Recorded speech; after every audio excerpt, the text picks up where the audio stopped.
بسم اللہ الرحمن الرحیم۔ ابتدائی مسلمانوں کا صبر و ثبات اور اس کے اسباب و عوامل۔ یہاں پہنچ کر گہری سوجھ بوجھ اور مضبوط دل و دماغ کا انسان بھی حیرت زدہ رہ جاتا ہے، اور بڑے بڑے عقلاء دم بخود ہو کر پوچھتے ہیں کہ آخر وہ کیا اسباب و عوامل تھے جنہوں نے مسلمانوں کو اس قدر انتہائی اور معجزانہ حد تک ثابت قدم رکھا۔ آخر مسلمانوں نے کس طرح ان بے پایہ مظالم پر صبر کیا جنہیں سن کر رونگٹے کھڑے ہو جاتے ہیں اور دل لرز اٹھتا ہے۔ بار بار کھٹکنے اور دل کی تہوں سے ابھرنے والے اس سوال کے پیش نظر مناسب معلوم ہوتا ہے کہ ان اسباب و عوامل کی طرف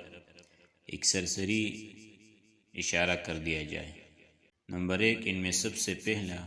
اور اہم سبب اللہ کی ذات واحد پر ایمان اور اس کی ٹیک ٹیک معرفت ہے، کیونکہ جب ایمان کی بشاشت دلوں میں جاگزی ہو جاتی ہے تو وہ پہاڑوں سے ٹکرا جاتا ہے اور اسی کا فلا باری رہتا ہے۔ اور جو شخص ایسے ایمانی محکم اور یقینی کامل سے بہرور ہو اور دنیا کی مشکلات کو خواہ وہ جتنی بھی زیادہ ہوں اور جیسے بھی باری برکم، خطرناک اور سخت ہوں، اپنے ایمان کے بالمقابل اس کا اسے زیادہ اہمیت نہیں دیتا، جو کسی بند توڑ اور قلع شکن سیلاب کی بالائی سطح پر جم جاتی ہے۔ اس لیے مومن اپنے ایمان کی حلاوت، یقین کی تازگی اور اعتقاد کی بشاشت کے سامنے ان مشکلات کی کوئی پرواہ نہیں کرتا، کیونکہ فَأَمَّا الزَّبَدُ فَيَذْهَبُ جُفَاءً وَأَمَّا مَا يَنْفَعُ النَّاسَ فَيَمْكُثُ فِي الْأَرْضِ۔ جو جاگ ہے وہ تو بیکار ہو کر اڑ جاتا ہے، اور جو لوگوں کو نفع دینے والی چیز ہے وہ زمین میں برقرار رہتی ہے۔ پھر اسی ایک سبب سے ایسے اسباب وجود میں آتے ہیں جو اس صبر و ثبات کو قوت بخشتے ہیں۔ نمبر 2، پرکشش قیادت۔ نبی اکرم صلی اللہ علیہ وسلم جو امت اسلامیہ ہی نہیں بلکہ ساری انسانیت کے سب سے بلند پایہ قائد و رہنما تھے، ایسی جسمانی جمال، نفسانی کمال، کریمانہ اخلاق، باعظمت کردار اور شریفانہ عادات و اطوار سے بہرور تھے کہ دل خود بخود آپ صلی اللہ علیہ وسلم کی جانب کھینچے جاتے تھے، اور طبیعت خود بخود آپ صلی اللہ علیہ وسلم پر نچاور ہوتی تھی، کیونکہ جن کمالات پر لوگ جان چڑھتے ہیں ان سے آپ صلی اللہ علیہ وسلم کو اتنا بھرپور حصہ ملا تھا کہ اتنا کسی اور انسان کو دیا ہی نہیں گیا۔ آپ صلی اللہ علیہ وسلم شرف و عظمت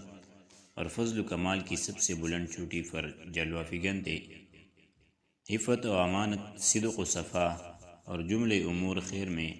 آپ صلی اللہ علیہ وسلم کا وہ امتیازی مقام تھا کہ رفقات و رفقا آپ صلی اللہ علیہ وسلم کے دشمنوں کو بھی آپ صلی اللہ علیہ وسلم کی یکتائی و انفرادیت پر کبھی شک نہ گزرا۔ آپ علیہ السلام کی زبان سے جو بات نکل گئی دشمنوں کو بھی یقین ہو گیا کہ وہ سچی ہے اور ہو کر رہے گی۔ واقعات اس کی شہادت دیتے ہیں۔ ایک بار قریش کے ایسے 3 آدمی اکٹھے ہوئے جن میں سے ہر ایک نے اپنے بقیہ 2 ساتھیوں سے چپ چھپا کر تنہا قرآن مجید سنا تھا، لیکن بعد میں ہر ایک کا راز دوسرے پر فاش ہو گیا تھا۔ انہی تینوں میں سے ایک ابو جہل بھی تھا۔ تینوں اکٹھے ہوئے تو ایک نے ابو جہل سے دریافت کیا کہ بتاؤ، تم نے جو کچھ محمد صلی اللہ علیہ وسلم سے سنا ہے اس کے بارے میں تمہارے رائے کیا ہے؟ ابو جہل نے کہا، میں نے کیا سنا ہے؟ بات دراصل یہ ہے کہ ہم نے اور بنو عبد مناف نے شرف و عظمت میں ایک دوسرے کا مقابلہ کیا۔ انہوں نے غرباء و مساکین کو کھلایا تو ہم نے بھی کھلایا، انہوں نے داد و دہش میں سواریاں عطا کی تو ہم نے بھی عطا کی، انہوں نے لوگوں کو عطیات سے نوازا تو ہم نے بھی ایسا کیا، یہاں تک کہ جب ہم اور وہ گھٹنوں گھٹنوں ایک دوسرے کو ہم پلا ہو گئے اور ہماری ان کی حیثیت ریس کے 2 مد مقابل گھوڑوں کی ہو گئی، تو اب بنو عبد مناف کہتے ہیں کہ ہمارے اندر ایک نبی ہے جس کے پاس آسمان سے وحی آتی ہے، بھلا بتائیے ہم اسے کب پا سکتے ہیں؟ خدا کی قسم ہم اس شخص پر کبھی ایمان نہ لائیں گے اور اس کی ہرگز تصدیق نہ کریں گے۔ چنانچہ ابو جہل کہا کرتا تھا، اے محمد صلی اللہ علیہ وسلم، ہم تمہیں جھوٹا نہیں کہتے، لیکن تم جو کچھ لے کر آئے ہو اس کی تکذیب کرتے ہیں۔ اسی بارے میں اللہ تعالیٰ نے آیات نازل فرمائی، فَإِنَّهُمْ لَا يُكَذِّبُونَكَ وَلَكِنَّ الظَّالِمِينَ بِآيَاتِ اللَّهِ يَجْحَدُونَ۔ یہ لوگ آپ کو نہیں جھٹلاتے بلکہ یہ ظالم اللہ کی آیتوں کا انکار کرتے ہیں۔ اس واقعے کی تفصیل گزر کی ہے کہ ایک روز کفار نے نبی صلی اللہ علیہ وسلم کو 3 بار لعن طعن کی، اور تیسری دفعہ پہ آپ صلی اللہ علیہ وسلم نے فرمایا کہ قریش کی جماعت میں تمہارے پاس ذبح کا حکم لے کر آیا ہوں۔ تو یہ بات اس طرح اثر کر گئی کہ جو شخص عداوت میں سب سے بڑھ کر تھا وہ بھی بہتر سے بہتر جو جملہ پا سکتا تھا اس کے ذریعے آپ صلی اللہ علیہ وسلم کو راضی کرنے کی کوشش میں لگ گیا۔ اس طرح اس کی بھی تفصیل گزر چکی ہے کہ جب حالت سجدے میں آپ صلی اللہ علیہ وسلم پر اجڑی ڈالی گئی اور آپ صلی اللہ علیہ وسلم نے سر اٹھانے کے بعد اس حرکت کے کرنے والوں پر بد دعا کی تو ان کی ہنسی ہوا ہو گئی اور ان کے اندر غم و قلق کی لہر دوڑ گئی۔ انہیں یقین ہو گیا کہ اب ہم بچ نہیں سکتے۔ یہ واقعہ بھی بیان کیا جا چکا ہے کہ آپ صلی اللہ علیہ وسلم نے ابو لہب کے بیٹے عتیبہ پر بد دعا کی تو اسے یقین ہو گیا کہ وہ آپ صلی اللہ علیہ وسلم کی بد دعا کی ضد سے بچ نہیں سکتا۔ چنانچہ اس نے ملک شام کے سفر میں شیر کو دیکھتے ہی کہا، واللہ محمد صلی اللہ علیہ وسلم نے مکہ میں رہتے ہوئے مجھے قتل کر دیا۔ ابی بن خلف کا واقعہ ہے کہ وہ بار بار آپ صلی اللہ علیہ وسلم کو قتل کی دھمکیاں دیا کرتا تھا۔ ایک بار آپ صلی اللہ علیہ وسلم نے جواباً فرمایا کہ تم نہیں بلکہ میں تمہیں قتل کروں گا انشاءاللہ۔ اس کے بعد جب آپ صلی اللہ علیہ وسلم نے جنگ احد کے روز ابی کی گردن پر نیزہ مارا تو اگرچہ اسے معمولی خراش آئی تھی لیکن ابی برابر یہی کہہ جا رہا تھا کہ محمد علیہ السلام نے مجھ سے مکہ میں کہا تھا کہ میں تمہیں قتل کروں گا، اس لیے اگر وہ مجھ پر توک ہی دیتا تو بھی میری جان نکل جاتی۔ تفصیل اپنی جگہ آ رہی ہے۔ اس طرح ایک بار حضرت سعد بن معاذ نے مکے میں امیہ بن خلف سے کہہ دیا کہ میں نے رسول اللہ صلی اللہ علیہ وسلم کو یہ فرماتے ہوئے سنا ہے کہ مسلمان تمہیں قتل کریں گے، تو اس سے امیہ پر سخت گھبراہٹ طاری ہو گئی جو مسلسل قائم رہی۔ چنانچہ اس نے عہد کر لیا کہ وہ مکے سے باہر ہی نہیں نکلے گا، اور جب جنگ بدر کے موقع پر ابو جہل کے اصرار سے مجبور ہو کر نکلنا پڑا تو اس نے مکے کا سب سے تیز رو اونٹ خریدا تاکہ خطرے کے علامات ظاہر ہوتے ہی چنفت ہو جائے۔ ادھر جنگ میں جانے پر آمادہ دیکھ کر اس کی بیوی نے بھی ٹوکا کہ ابو صفوان آپ کی یثربی بائی نے جو کچھ کہا تھا اسے آپ بھول گئے۔ ابو صفوان نے جواب میں کہا کہ نہیں، بلکہ میں خدا کی قسم ان کے ساتھ تھوڑے ہی دور جاؤں گا۔ یہ تو آپ صلی اللہ علیہ وسلم کے دشمنوں کا حال تھا۔ باقی رہے آپ علیہ السلام کے صحابہ اور رفقا، تو آپ علیہ السلام تو ان کے لیے دید و دل اور جان و روح کی حیثیت رکھتے تھے۔ ان کے دل کی گہرائیوں سے آپ صلی اللہ علیہ وسلم کے لیے حب صادق کے جذبات اس طرح ابلتے تھے جیسے نشیب کی طرف پانی بہتا ہے، اور جان و دل اس طرح آپ صلی اللہ علیہ وسلم کی طرف کھینچتے تھے جیسے لوہا مغناطیس کی طرف کھینچتا ہے۔ اس محبت و فداکاری اور جانثاری و جاسفاری کا نتیجہ یہ تھا کہ صحابہ کرام کو یہ گوارا نہ تھا کہ آپ صلی اللہ علیہ وسلم کے ناخن میں خراش تک آ جائے یا آپ صلی اللہ علیہ وسلم کے پاؤں میں کانٹا ہی چج جائے، خواہ اس کے لیے ان کی گردن نہ کٹ دی جائے۔ ایک روز ابو بکر صدیق رضی اللہ عنہ کو بری طرح کچل دیا گیا اور انہیں سخت مار ماری گئی۔ عتبہ بن ربیعہ ان کے قریب آ کر انہیں 2 فیون لگے ہوئے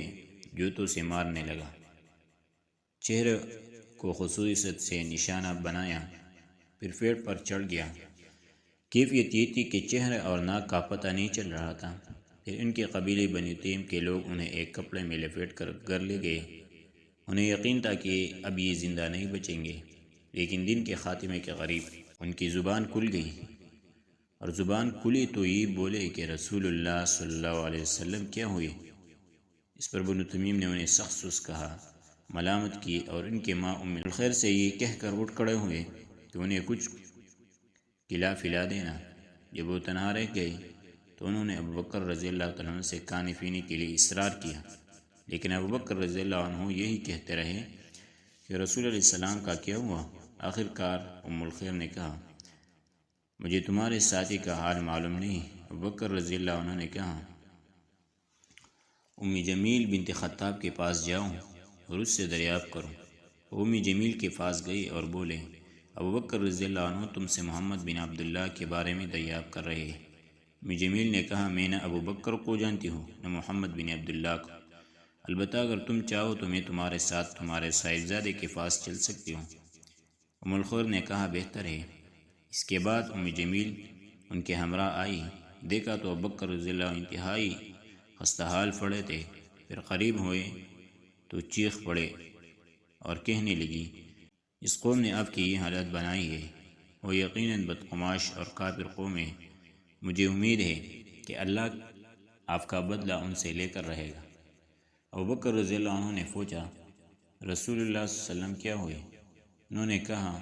یہ آپ کی ماں سن رہی ہے۔ کہا کوئی بات نہیں، بولے آپ صلی اللہ علیہ وسلم صحیح سالم ہے؟ پوچھا کہاں ہے؟ کہا ابن ارقم کے گھر میں ہے۔ ابوبکر رضی اللہ عنہ نے فرمایا اچھا تو پھر اللہ کے لیے مجھ پر عہد ہے کہ میں نہ کوئی کھانا کھاؤں گا نہ پانی پیوں گا یہاں تک کہ رسول اللہ صلی اللہ علیہ وسلم کے خدمت میں حاضر ہو جاؤں۔ اس کے بعد ام الخیر اور ام جمیل رکی رہیں۔ جب آمد و رفت بند ہو گئی اور سناٹا چھا گیا تو یہ دونوں ابوبکر رضی اللہ عنہ کو لے کر نکلے، ان پر ٹیک کر لگائے ہوئے تھے، اور اس طرح انہوں نے ابوبکر رضی اللہ عنہ کو رسول اللہ صلی اللہ علیہ وسلم کی خدمت میں پہنچا دیا۔ محبت و جاسفاری کے کچھ اور بھی نادر واقعات ہم آگے دروس میں موقع بموقع ذکر کریں گے، خصوصاً جنگ احد کے واقعات اور حضرت خبیب رضی اللہ عنہ کے حالات کے زمن میں۔ نمبر 3 احساسی ذمہ داری۔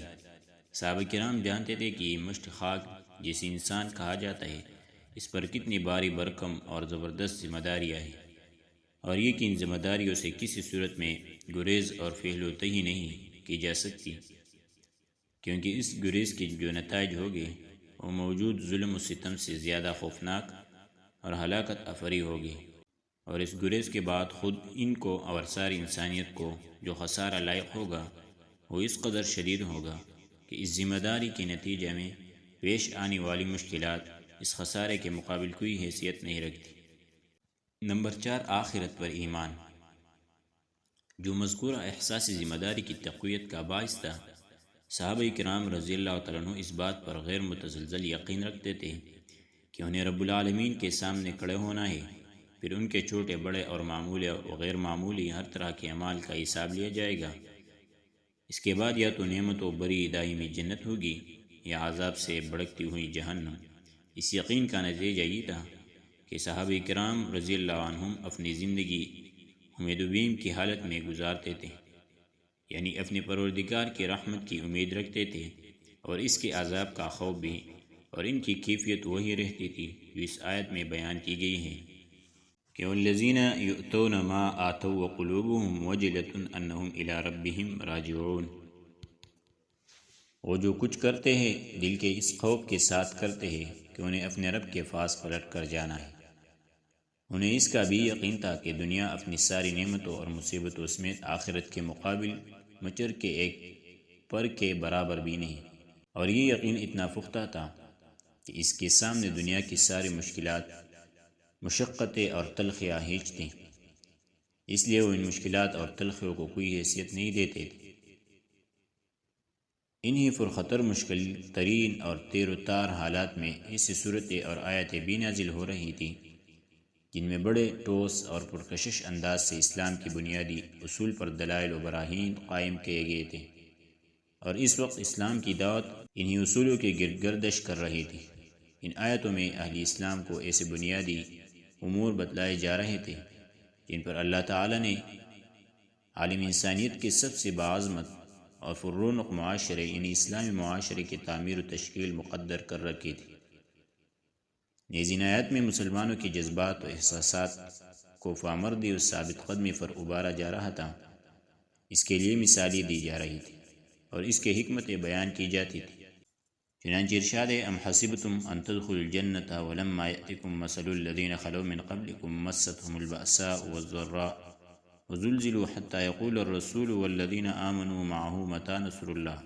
الا ان نصر الله قریب۔ اور انہیں کے فعل و بفعل و ایسی آیات کا نزول بھی ہو رہا تھا جن میں کفار و معاندین کے اعتراضات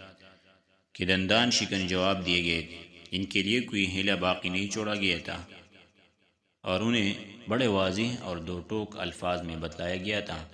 کہ اگر وہ اپنی گمراہی اور عناد پر مصر رہے تو اس کے نتائج کس قدر سنگین ہوں گے۔ اس کی دلیل میں گزشتہ قوموں کے ایسے واقعات اور تاریخی شواہد پیش کیے گئے تھے جن سے واضح ہوتا تھا کہ اللہ تعالیٰ کی سنت اپنے اولیاء اور اعداء کے بارے میں کیا ہے۔ پھر اس ڈراوے کے فعل و بفعل و لطف و کرم کی باتیں بھی کہی جا رہی تھی، اور افہام و تفہیم اور ارشاد و رہنمائی کا حق بھی عطا کیا جا رہا تھا کہ باز آنے والے اپنی کھلی گمراہی سے باز آ سکے۔ در حقیقت قرآن مسلمانوں کو ایک دوسری ہی دنیا کی سیر کراتا تھا اور انہیں کائنات کے مشاہد، ربوبیت کے جمال، الوہیت کے کمال، رحمت و رافت کے آثار اور لطف و رضا کے ایسے ایسے جلوے دکھاتا تھا کہ ان کے جذب و شوق کے آگے کوئی ریکارڈ برقرار ہی نہیں رہ سکتی تھی۔ پھر انہیں آیات کے تہہ میں مسلمانوں سے ایسے ایسے خطاب بھی ہوتے تھے جن میں پروردگار کی طرف سے رحمت و رضوان اور دائمی نعمتوں سے بری ہوئی جنت کی بشارت ہوتی تھی، اور ظالم و سرکش دشمنوں اور کافروں کے ان حالات کی تصویر کشی ہوتی کہ وہ رب العالمین کی عدالت میں فیصلے کے لیے کھڑے کیے جائیں گے، ان کی بلائیاں اور نیکائیاں ضبط کر لی جائے گی، اور انہیں چہروں کے بل گھسیٹ کر یہ کہتے ہوئے جہنم میں پھینک دیا جائے گا کہ لو جہنم کا لطف اٹھاؤ۔ نمبر 6، کامیابی کی بشارت۔ ان ساری باتوں کے علاوہ مسلمانوں کو اپنے مظلومیت کے پہلے ہی دن سے بلکہ اس کے بھی پہلے سے معلوم تھا کہ اسلام قبول کرنے کے معنی یہ نہیں ہے کہ دائمی مصائب اور ہلاکت خیزیاں مول لے لی گئی، بلکہ اسلامی دعوت روز اول سے جاہلیت، جہلا اور اس کے ظالمانہ نظام کے خاتمے کے عزائم رکھتی ہے، اور اس دعوت کا ایک اہم نشانہ یہ بھی ہے کہ وہ روئی زمین پر اپنا اثر و نفوذ پھیلائے اور دنیا کے سیاسی موقف پر اس طرح غالب آ جائے کہ انسانی جمعیت اور اقوام عالم کو اللہ کی مرضی کی طرف لے جا سکے اور انہیں بندوں کی بندگی سے نکال کر اللہ کی بندگی میں داخل کر سکے۔ قرآن مجید میں یہ بشارتیں کبھی اشارتاً اور کبھی صراحتاً نازل ہوتی تھی۔ چنانچہ ایک طرف حالات یہ تھے کہ مسلمانوں پر پوری روئے زمین میں اپنی ساری وسعتوں کے باوجود تنگ بنی ہوئی تھی، اور ایسا لگتا تھا کہ اب وہ پم نہ سکے گے بلکہ ان کا مکمل صفایا کر دیا جائے گا۔ مگر دوسری طرف انہی حوصلہ شکن حالات میں ایسی آیت کا نزول بھی ہوتا رہتا تھا جن میں پچھلے انبیاء کے واقعات اور ان کے قوم کی تکذیب و کفروں کی تفصیلات مذکور ہوتی تھیں، اور ان آیات میں ان کا جو نقشہ کھینچا جاتا تھا وہ بھی عین ہی وہی ہوتا تھا جو مکے کے مسلمانوں اور کافروں کے مابین درپیش تھا۔ اس کے بعد یہ بھی بتایا جاتا تھا کہ ان حالات کے نتیجے میں کس طرح کافروں اور ظالموں کو ہلاک کیا گیا اور اللہ کے نیک بندوں کو روئی زمین کا وارث بنایا گیا۔ اس طرح ان آیات میں واضح اشارہ ہوتا تھا کہ آگے چل کر اہل مکہ ناکام و نامراد رہے گی اور مسلمان اور ان کی اسلامی دعوت کامیابی سے ہمکنار ہوگی۔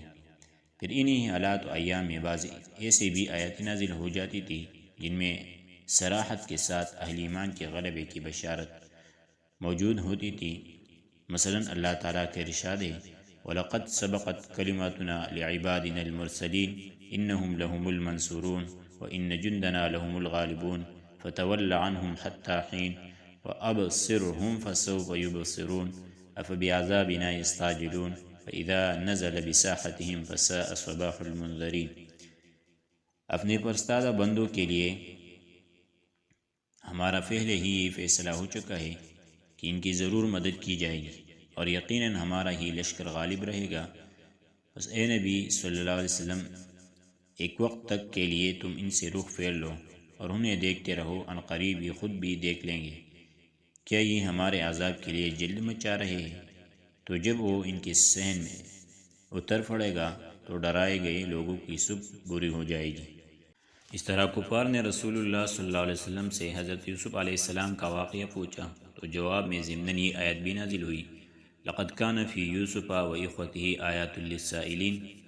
یوسف علیہ السلام اور ان کے بھائیوں کے واقعے میں پوچھنے والوں کے لیے نشانیاں ہیں، یعنی اہل مکہ جو آج حضرت یوسف علیہ السلام کا واقعہ پوچھ رہے ہیں، یہ خود بھی اس طرح ناکام ہو گئے جس طرح حضرت یوسف علیہ السلام کے بھائی ناکام ہوئے تھے، اور ان کی سپر اندازی کا وہی حال ہوگا جو ان کے بھائیوں کا ہوا تھا۔ انہیں حضرت یوسف علیہ السلام اور ان کے بھائیوں کے واقعے سے عبرت پکڑنی چاہیے کہ ظالم کا حشر کیا ہوتا ہے۔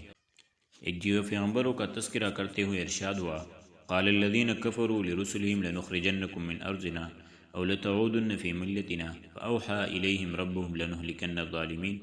ولنسكننكم الارض من بعده ذلك لمن خاف مقامي وخاف وعید۔ کفار نے اپنے پیغمبروں سے کہا کہ ہم تمہیں اپنی زمین سے ضرور نکال دیں گے، یا یہ کہ تم ہماری ملت میں واپس آ جاؤ۔ اس پر ان کے رب نے ان کے پاس وحی بھیجی کہ ہم ظالموں کو یقیناً ہلاک کر دیں گے۔ وعدہ ہے اس شخص کے لیے جو میرے پاس کھڑے ہونے سے ڈرے اور میرے وعید سے ڈرے۔ اسی طرح جس وقت فارس اور روم میں جنگ کے شعلے بڑک رہے تھے اور کفار چاہتے تھے کہ فارس غالب آ جائے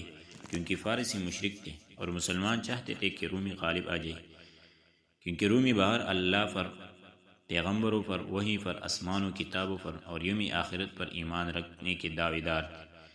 لیکن غلبہ فارسوں کو حاصل ہوتا جا رہا تھا۔ تو اس وقت اللہ نے یہ خوشخبری نازل فرمائی کہ چند برس بعد رومی غالب آ جائے گی، لیکن اس سے ایک بشارت پر اکتفا نہ کی بلکہ اس زمن میں یہ بشارت بھی نازل فرمائی کہ رومیوں کے غلبے کے وقت اللہ تعالیٰ مومنین کی بھی خاص مدد فرمائے گا جس سے وہ خوش ہو جائیں گے۔ چنانچہ ارشاد ہے وَيَوْمَئِذٍ يَفْرَحُ الْمُؤْمِنُونَ بِنَصْرِ اللَّهِ، یعنی اس دن اہل ایمان بھی اللہ کی خاص مدد سے خوش ہو جائیں گے، اور آگے چل کر اللہ کی یہ مدد جنگ بدر کے اندر حاصل ہونے والی عظیم کامیابی اور فتح کی شکل میں نازل ہوئی۔ بہرحال صحابہ کرام کے خلاف اس وقت ظلم و ستم اور مصائب و آلام کا جو ہمگیر طوفان برپا تھا، اس کی حیثیت حصول جنت کے ان یقینی امیدوں اور تابناک و پروقار مستقبل کی ان بشارتوں کے مقابل اس بادل سے زیادہ نہ تھی جو ہوا کے ایک ہی جھٹکے سے بکھر کر تحلیل ہو جاتا ہے۔ علاوہ ازیں رسول اللہ صلی اللہ علیہ وسلم اہل ایمان کو ایمانی مرغوبات کے ذریعے مسلسل روحانی غذا فراہم کر رہے تھے، تعلیمی کتاب و حکمت کے ذریعے ان کے نفوس کا تزکیہ فرما رہے تھے، نہایت و دقیق اور گہری تربیت دے رہے تھے، اور روح کی بلندی، قلب کی صفائی، اخلاق کی پاکیزگی، مادیات کے غلبے سے آزادی، شہوات کی مقاومت اور رب السماوات والارض کی کشش کے مقامات کی جانب ان کی نفوس قدسیہ کی ہدی خوانی فرما رہے تھے۔ آپ صلی اللہ علیہ وسلم ان کی دلوں کو بجھتی ہوئی چنگاری کو بڑھتے ہوئے شعلوں میں تبدیل کر دیتے تھے اور انہیں تاریکیوں سے نکال کر نورزاری ہدایت میں پہنچا رہے تھے، انہیں اذیتوں پر صبر کی تلقین فرماتے تھے اور شریفانہ درگزر اور ضبط نفس کی ہدایت دیتے تھے۔ اس کا نتیجہ یہ تھا کہ ان کی دینی پختگی خود و تر ہوتی گئی اور وہ شہوات سے کنارہ کشی، رضائی الہی کی راہ میں جاسی پاری، جنت کے شوق، علم کے حرص، دین کی سمجھ، نفس کے محاسبے، جذبات کو دبانے، رجحانات کو موڑنے، ہجانات کے لہروں پر قابو پانے اور صبر، سکون اور عزت وقار کی پابندی کرنے میں انسانیت کا نادر روزگار نمونہ بن گئے۔